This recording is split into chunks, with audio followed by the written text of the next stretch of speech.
Bonjour. Bien, merci Michel pour cette introduction. Effectivement, normalement, je vais vous parler d'une chose assez joyeuse, même si vous allez le voir, il y a beaucoup de flèches qui descendent. Donc j'essaierai de vous expliquer pourquoi c'est plutôt positif et joyeux d'avoir des flèches qui vont vers le bas. Donc on est ici pour environ 1 heure, où je vais vous parler du scénario Négawatt. Ce que je vais essayer de faire, c'est de plus vous donner une idée un peu panoramique de la logique qu'il y a derrière, beaucoup plus que de rentrer dans les chiffres, au moins dans la présentation du début. Et puis après, on pourra parler plus de technique si vous en avez envie. Donc ce que je vous propose, c'est de me laisser parler pour le moment. Et puis si vous avez des questions, vous les préparez. Et puis on en parlera juste après. Alors, donc qu'est-ce donc que ce scénario Négawatt 2011? Alors, Négawatt, avant tout, c'est une association sur la gauche qui a été créée en 2001 lors du premier grand débat national sur l'énergie.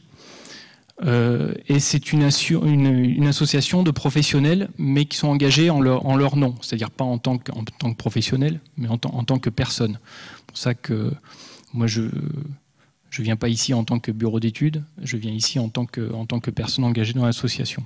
Donc aujourd'hui, on a 850 membres. En fait, le cœur de l'association lui-même, c'est-à-dire la partie très active, c'est 25 experts, tous des praticiens de terrain, de tous les domaines, du bâtiment, du photovoltaïque, de l'éolien, des sociologues, des architectes. Et ils sont regroupés au sein d'un groupe qu'on appelle un peu à l'intérieur la compagnie des négawatts. Donc autour de ça, 850 membres. Et puis, depuis pas très longtemps, puisque en particulier depuis les événements à Fukushima, il y a eu beaucoup de demandes autour de conférences. On est un réseau donc, de 22 ambassadeurs. Donc ça n'a pas de rapport avec les rochers d'un certain nom. Mais on est donc une vingtaine à venir présenter le scénario autour de différents événements. Voilà, le rôle de l'association, principalement, c'est donc de développer ce scénario que je vais vous présenter. Et puis, principalement, raison pour laquelle peut-être il y a peu de présence au niveau du grand public, beaucoup un rôle de lobbying. C'est-à-dire qu'on va en reparler, mais le rôle du scénario, c'est avant tout d'être un outil d'aide à la décision pour les décisionnaires. Alors on verra après, à l'échelle de chacun, du citoyen, ce qu'on peut en faire également. Plus pour votre information, à côté de ça, en 2009 a été créé l'Institut Négawatt en tant que filiale de l'association qui lui intervient plutôt sur le champ concurrentiel, là où il y a de la prestation, principalement aujourd'hui en formation et en recherche. Alors, le travail du scénario, en fait, comme il est très simple et très léger, l'association a écrit un petit livre qui fait donc, c'est 350 ou 400 pages. Ça se lit très bien, vous en trouverez une série à la sortie. Donc si vous trouvez que ce que je raconte n'est pas assez détaillé, vous pouvez vous reporter à ce livre qui contient à peu près tout ce que je vais vous dire et encore beaucoup plus. Voilà, avec un préfacier, un postfacier, des gens assez prestigieux.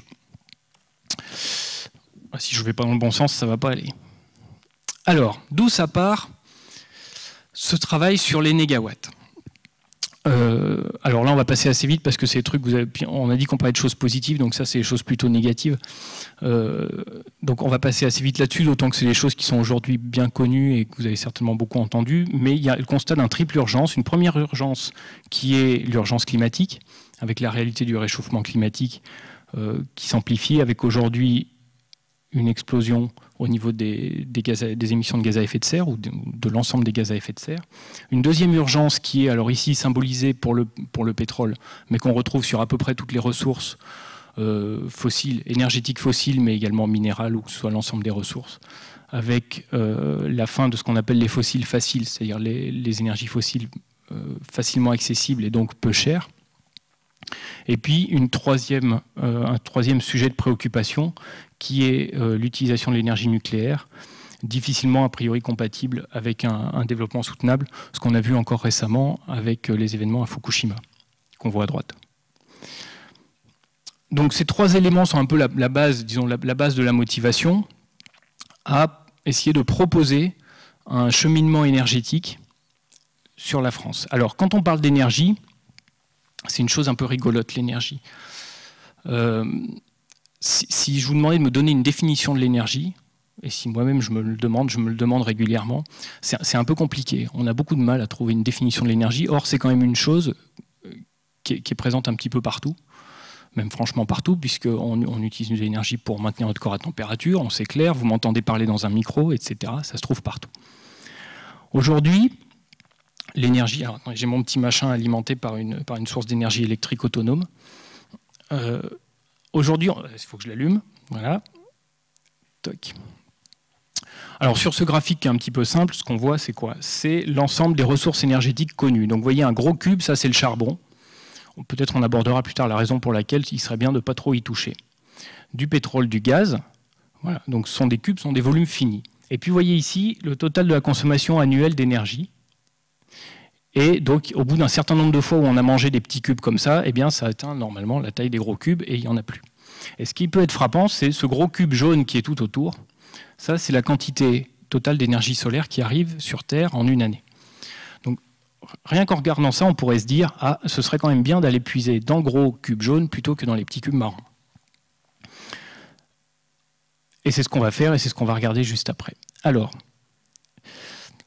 donc on a dit qu'on a essayé de faire des trucs un peu positifs et un peu rigolotes. Là, il faut en passer par là. Là, je suis un peu désolé. Il y a 3 définitions qu'il va falloir qu'on regarde pour que vous compreniez la logique dans laquelle a été construit ce scénario, qui est donc un cheminement de 2011 à 2050, pour voir de quelle manière on peut modifier le fonctionnement énergétique de notre pays.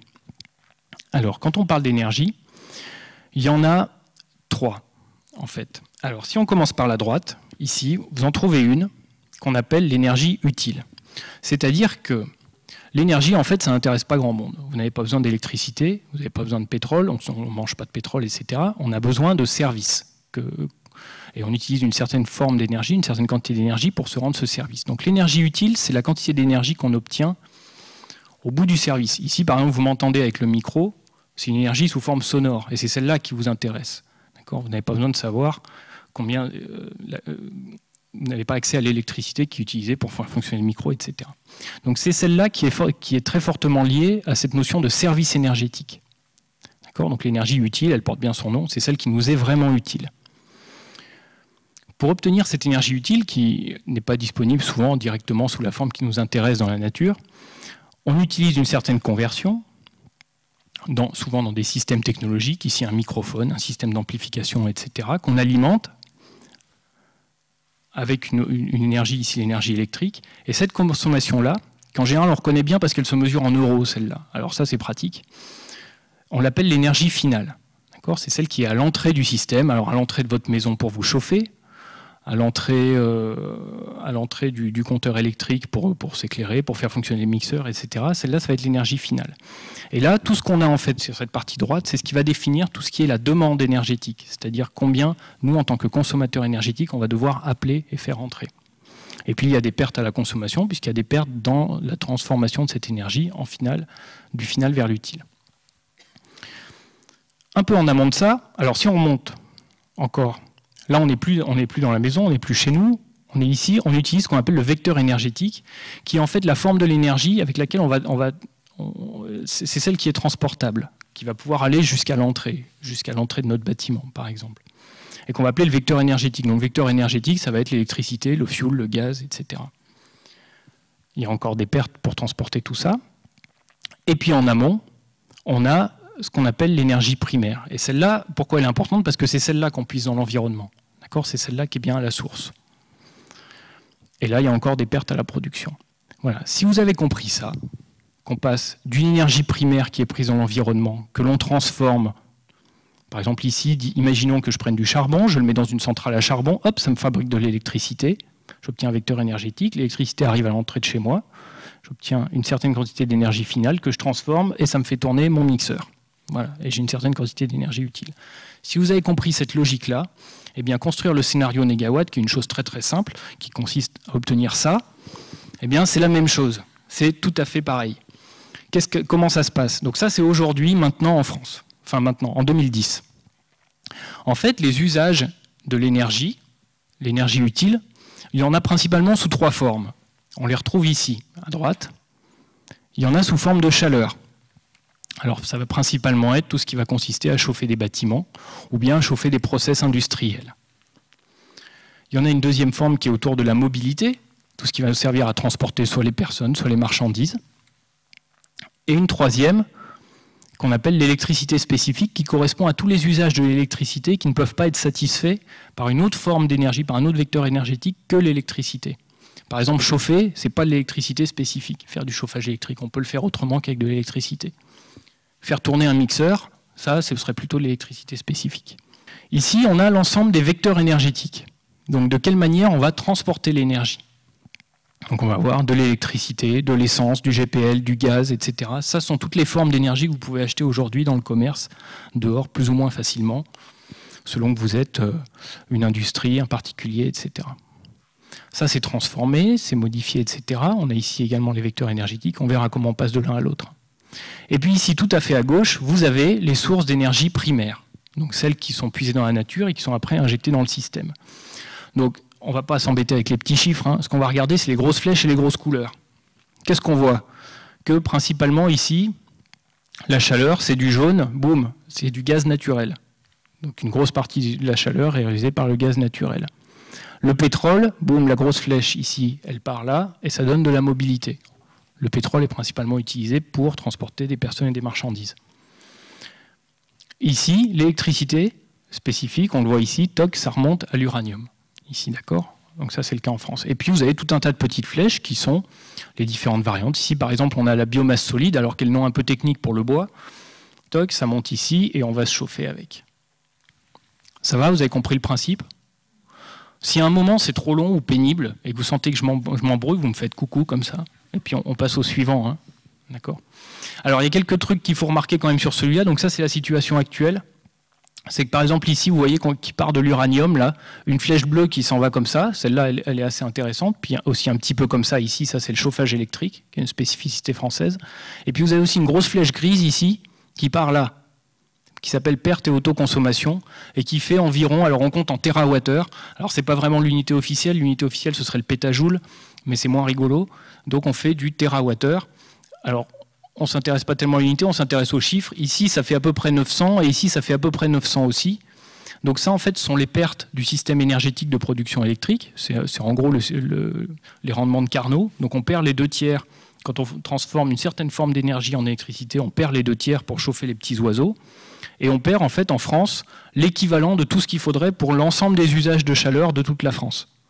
D'accord? Donc ça, c'est tous les panaches de fumée qu'on a, en particulier autour de toutes les centrales de production électrique, quel qu'en soit le type.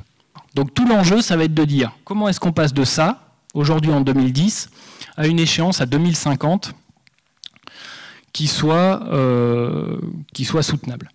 D'accord? Alors, pour ça, on a 3 grandes choses. Alors ça, c'est un peu le truc, si vous n'avez qu'une chose à retenir en matière de négawatts, c'est ça.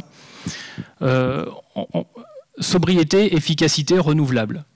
Alors selon nous, on appelle ça le triptyque négawatt ou la sainte trinité négawatt, ça dépend de l'approche qu'on a par rapport au truc. Alors comme on va les détailler après, je ne vais pas trop entrer dans le détail ici. Les renouvelables, alors ça se prend dans l'ordre, hein. Mais je vais commencer dans le désordre justement. Parce que le sobriété, on va en parler un peu plus en détail. Renouvelable, ça vous comprenez ce que c'est quand on s'occupe d'une production énergétique, on va favoriser tout ce qui est production d'origine renouvelable. Donc les énergies de flux et non pas les énergies de stock, c'est ce qu'on a vu avec les gros cubes. Une énergie de flux, c'est un truc qui arrive tout le temps, par exemple le flux solaire, qui arrive tout le temps, et non pas une énergie de stock, du pétrole qui est stocké depuis bien longtemps dans les sous-sols. On a un autre paramètre qui est l'efficacité. Donc l'efficacité, c'est tout ce qui va consister à, pour obtenir une certaine quantité d'énergie utile, utiliser le moins possible d'énergie finale. C'est-à-dire avoir une machine qui marche bien. Le bon exemple de ça, alors l'exemple qu'on sort tout le temps, qui est un peu tarte à la crème, mais qui marche pas mal, c'est l'ampoule à incandescence. C'était un très bon chauffage et un piètre éclairement. C'est-à-dire pour la quantité d'électricité que vous mettez dessus, vous obtenez beaucoup de chaleur et peu de lumière, donc peu d'énergie utile et beaucoup d'énergie finale consommée. Et là où on reconnaît qu'on discute d'efficacité et non pas de sobriété dont on va parler juste après, c'est qu'en général il y a un outil technologique, il y a un appareil qui va convertir une forme d'énergie en une autre.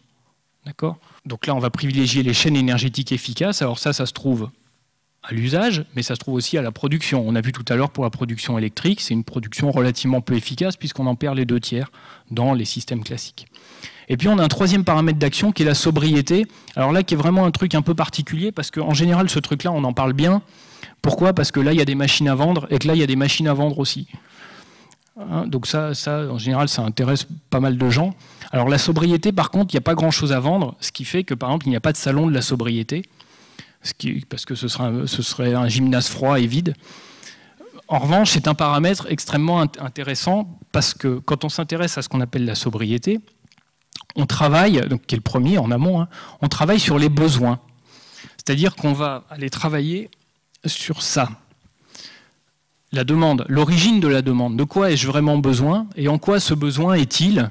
Alors ça, c'est une proposition de classement, libre à chacun de voir, au niveau individuel, mais également collectif, comment ça fonctionne. Mais on peut par exemple les classer des besoins vitaux jusqu'aux besoins nuisibles, en passant par les essentiels, indispensables, utiles, futiles, extravagants, inacceptables. Et ça, c'est applicable à chaque chose qu'on va demander et dans laquelle il va falloir injecter un petit peu d'énergie. Par exemple, on peut se le demander pour l'éclairage du monument aux morts de la commune entre 3h et 5h du matin. Voilà. Et ça, c'est le premier pas. C'est-à-dire qu'à partir du moment où on commence à se poser cette question et qu'on commence à envisager ça, on entre dans la démarche par la sobriété. Parce que c'est ça qui va définir la demande et qui, après, de ça va découler tout le reste, les aspects technologiques, etc. Et en face de ça, là, si on met ça en face des aspects de gouvernance qui sont liés à ça, eh bien, il peut tout à fait y avoir des régimes d'obligation et ou d'interdiction en fonction de ce qu'on estime, alors là, du coup, sur le plan collectif, comme étant des besoins importants, moins importants, nuisibles, etc. D'accord ? Cette clé de la sobriété, on y rentre un petit peu plus en détail. Voilà, ça, par exemple, est-ce qu'il y a de la sobriété là-dedans? Ça, c'est à voir à chacun. Est-ce que c'est extravagant ou juste futile? Voilà, ça, là, en fait, ils vont à la salle pour débattre de ça. Je vous le détaille un tout petit peu, encore une fois, si vous voulez plus de détails, c'est dans le livre, mais comme c'est quelque chose qu'on pratique assez peu, c'est-à-dire qu'on n'est pas tellement dans une société où on est habitué à se poser ce genre de questions, la sobriété, je vous le détaille un petit peu pour voir de quelle manière on peut l'aborder. Il y a une première, alors on parle de 3 sobriétés. La sobriété dimensionnelle, qui est tout ce qui a trait à avoir le bon outil à la bonne taille. Par exemple, cette salle, la surface chauffée, cette salle est largement surdimensionnée pour la conférence de cet après-midi.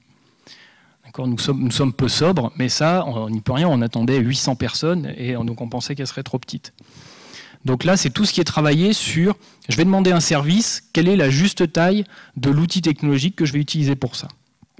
Il y en a une deuxième qui est la sobriété d'usage, niveau et durée d'utilisation et d'exploitation.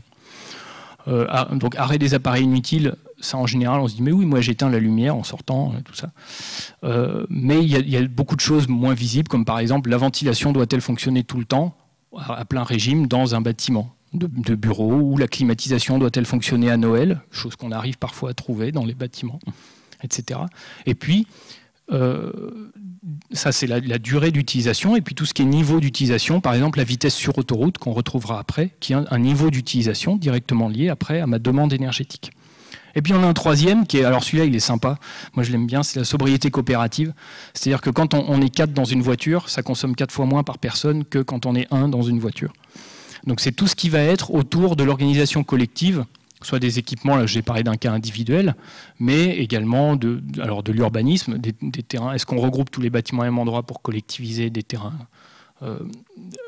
à côté, ou est-ce qu'on fait uniquement du logement individuel? Est-ce qu'on fait 18 piscines individuelles, ou est-ce qu'on propose une piscine collective? Alors il y en aura plus que 18, du coup personnes qui iront là-dedans, etc. etc. D'accord? Et donc le contraire de la sobriété, c'est l'ébriété. Donc ça fait voir double. Et donc il se passe des choses comme ça. Alors cette photo est rigolote parce que si vous voyez, donc, on a une source d'énergie fabuleuse qui est le solaire, qui est l'énergie solaire qui nous vient de très très loin, qui vient du soleil, qui traverse l'atmosphère et qui va traverser cet objet technologique formidable qui est la fenêtre. Et là, non. En fait, elle ne va pas le traverser parce qu'elle va tomber là-dessus. Ça se trouve à Marseille, je crois. Ça. Alors, une fois qu'on a compris cette démarche, c'est-à-dire que ça, c'est la manière de réfléchir. Donc, je l'ai dit, sobriété, efficacité, énergie renouvelable. Cette démarche-là, on va l'appliquer à ce qu'on a vu, ce grand diagramme très compliqué, pas très compliqué, mais un petit peu compliqué qu'on a vu sur l'ensemble des flux énergétiques. Et il va falloir l'appliquer avec certaines hypothèses, avec une certaine manière de réfléchir. Donc, qu'est-ce qui a été fait pour développer le scénario et donc nous amener à quelque chose de soutenable en 2050? Alors, la première hypothèse, c'est hiérarchie les solutions de la transition. C'est-à-dire qu'on va agir en priorité sur la demande, c'est-à-dire qu'on va commencer par la sobriété, puis par l'efficacité, puis par la production énergétique. Et utiliser les énergies de flux et non de stock, donc c'est juste ce qu'on vient de dire avant. Il y a une deuxième hypothèse qui est importante, qui est le réalisme technologique. C'est-à-dire qu'on a utilisé dans le scénario uniquement ce qu'on a considéré comme étant des solutions matures. Alors, je fais une petite parenthèse, je dis « on ». C'est un peu usurpé, je ne suis pas dans l'équipe des scénaristes, il y a une dizaine de personnes qui ont produit le scénario, donc vous me pardonnerez ce petit excès, mais du coup je vais dire « on » parce que c'est facile. Donc des solutions matures, c'est-à-dire des solutions technologiques soit qui fonctionnent déjà, soit dont on peut estimer là maintenant que dans 5 à 10 ans ça va fonctionner. C'est-à-dire qu'on a des prototypes fonctionnels sous la main dont on peut estimer que ça va marcher. Ce qui par exemple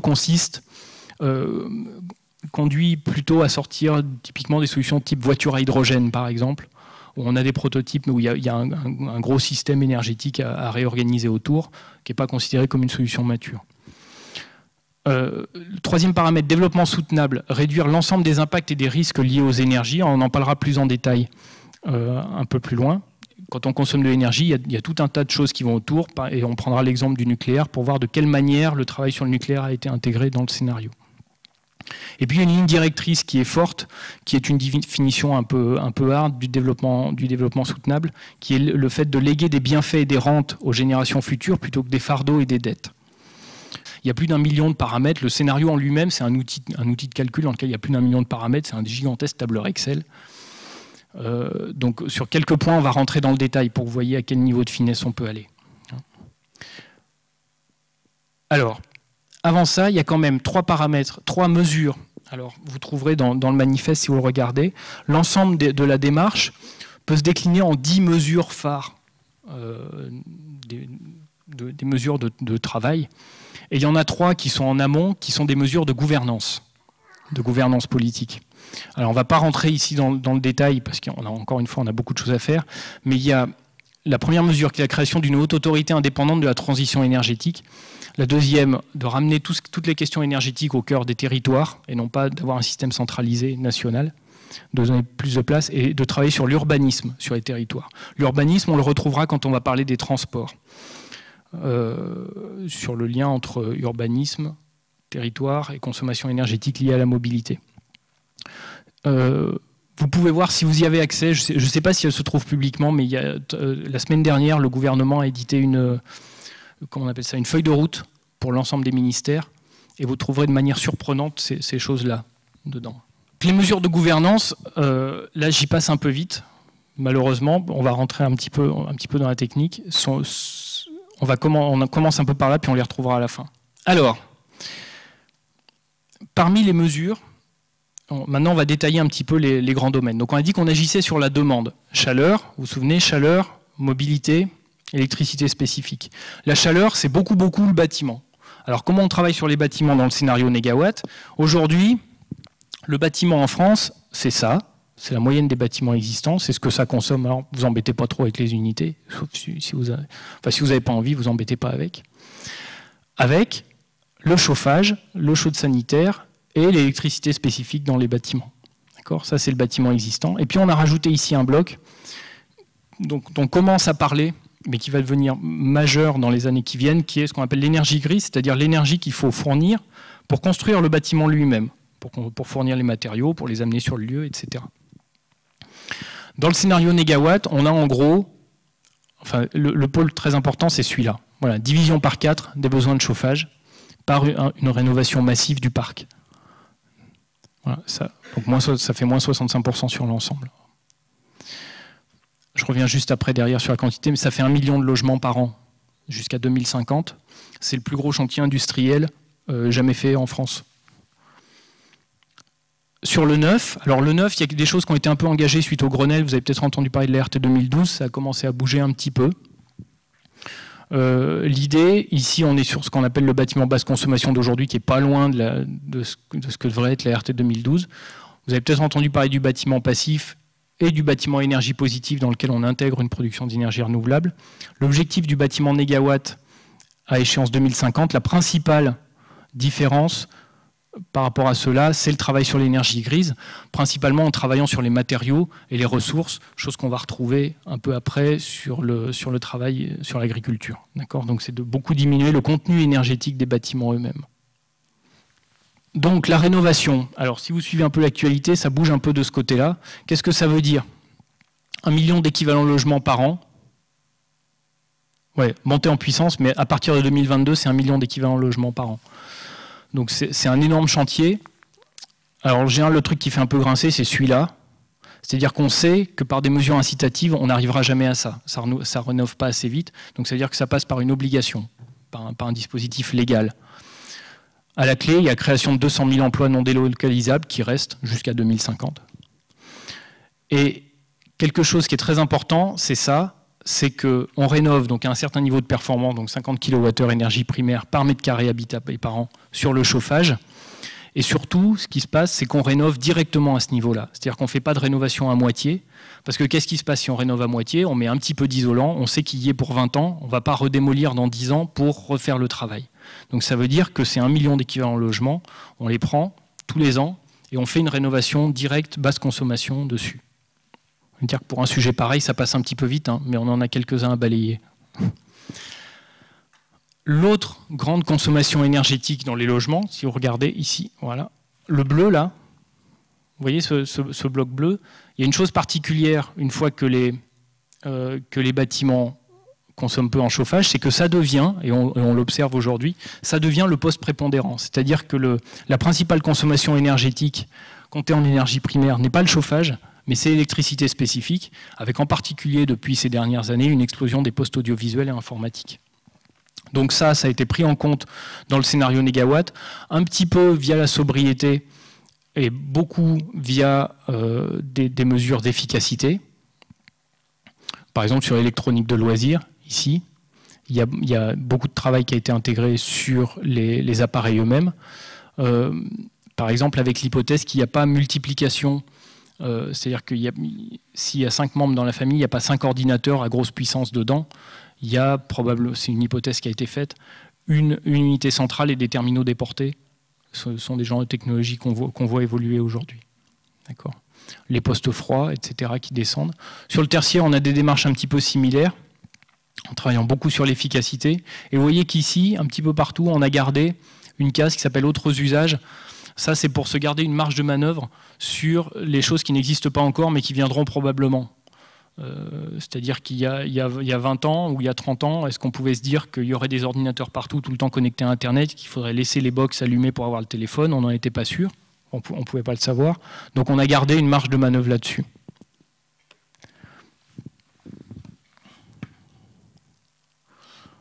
Voilà. Au bilan, division par 2 sur les consommations totales. Voilà pour les bâtiments, qui est un gros morceau, hein. L'aspect rénovation plus travail sur l'électricité spécifique, c'est du gros. C'est le premier qu'on voit démarrer. Encore une fois, si vous avez suivi l'actualité, là, on voit que ça commence à bouger. Alors, la mobilité. Alors, la manière de l'aborder, ça a été la suivante. Donc, vous voyez ici le comparatif entre la manière dont on se déplace sur la France 2010 et sur la France 2050. Alors, une petite parenthèse sur les hypothèses. Le scénario concerne la France métropolitaine, Corse incluse, hors dom-tom. C'est quelque chose qui pèse entre autres là-dessus, sur l'avion, parce que les vols vers les dom-tom sont comptés comme des vols intérieurs au territoire. Donc, évidemment, selon qu'on les compte ou qu'on ne les compte pas, c'est particulier. Une légère diminution des kilomètres parcourus. Alors comment est-ce qu'on fait ça? Comment est-ce qu'on peut dire on va créer jusqu'à 2050 une diminution des kilomètres parcourus? Eh bien ça, c'est la mesure sur l'urbanisme qu'on a vu avant. C'est-à-dire que si on commence à travailler aujourd'hui sur l'urbanisme, qu'on réorganise la manière d'habiter, la manière de de vivre, de poser les magasins, etc., on sait qu'on va induire progressivement une réduction des kilomètres parcourus. Le scénario prévoit une forte baisse du secteur aérien. Concrètement, ça veut dire qu'il n'y a plus d'avions en dessous de 800 km de parcours. C'est-à-dire que c'est la quasi-fin, sauf transport d'urgence, etc. Mais ça consiste en ça, principalement. Et puis un développement important des transports en commun, quel qu'il soit, que ce soit le train, le bus, etc. Augmentation du taux de remplissage et adaptation. Alors celui-là, bon, c'est encouragement des pratiques de covoiturage, etc. Et ça marche aussi beaucoup pour les marchandises. On verra à la fin comment, c'est-à-dire le fait de ne plus avoir de camions vides qui roulent. Adaptation des véhicules à leurs usages. Alors ça, c'est quelque chose d'assez important. C'est-à-dire que le scénario prévoit qu'à 2050, enfin il y a une conversion progressive, et qu'à 2050, il n'y ait plus de moteur à explosion en ville. C'est-à-dire que le véhicule électrique soit réservé à l'urbain. D'accord, donc ça, pas forcément sur du véhicule individuel, d'ailleurs, ça peut être principalement du véhicule partagé, plus du transport en commun en ville. Et puis ça, qu'on retrouvera ailleurs sur l'aspect production énergétique, qui est le changement de combustible pour ce qui reste de moteur à explosion, avec une évolution progressive. Donc on dit électricité en zone urbaine, quelque chose qu'on commence à voir apparaître un petit peu aujourd'hui, et surtout une conversion vers le gaz. Et on retrouvera encore dans la production pourquoi ça passe vers le gaz et pas vers d'autres choses. Mais une des bonnes raisons